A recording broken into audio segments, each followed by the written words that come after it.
प्रेम से बोलो। जय माता दी। सारे बोलो। जय माता दी। आगे बोलो। जय माता दी। धीरे बोलो। जय माता दी। जय माता दी। जय माता दी। प्रेम से बोलो। जय माता दी। जय माता दी।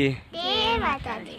हाय हेलो नमस्कार जय जगन्नाथ। आपण मैंने देखी पारे मुई बर्तमान आसीचे आमर तुकुलार रेसिपीटी के आज 2026 मसीहार इंग्राजी नूतन वर्षर नवा वर्षर सबके हार्दिक हार्दिक शुभेच्छा एवं अभिनंदन। आम माँ पाखे अच्छु माँ एटा देखन तार सामनाती अच्छु आम केतरा पहाज चढ़ला पर ही माँ के दर्शन करवा लगे आसीचु कहीं जे कि आम कि मनस्कामना करूँ तो आमर धीरे धीरे ठीक पूरा होचे तो से लगी फाइनाली आमर परिवार आम आज दर्शन करवा लगी माँ पाखे आसीचु।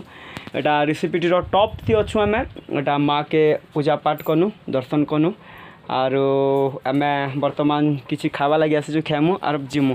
एटा मोर बटुकिल सोनाली हाय एटा मोर शिवा बेटा हाय कर दे बेटा हाय कर दे हाय। एटा मोर रूपाली बेटा हाय। एटा सोनाली रूपाली माँ है। फाइनाली आम केतरा सीढ़ी चलला पड़े आसीचु से माँ के अशेष अशेष धन्यवाद है तार करुणाती आम ठीक अच्छु।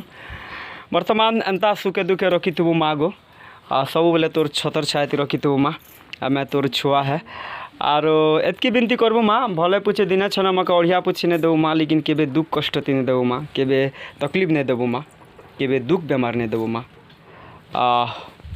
Thank you so much.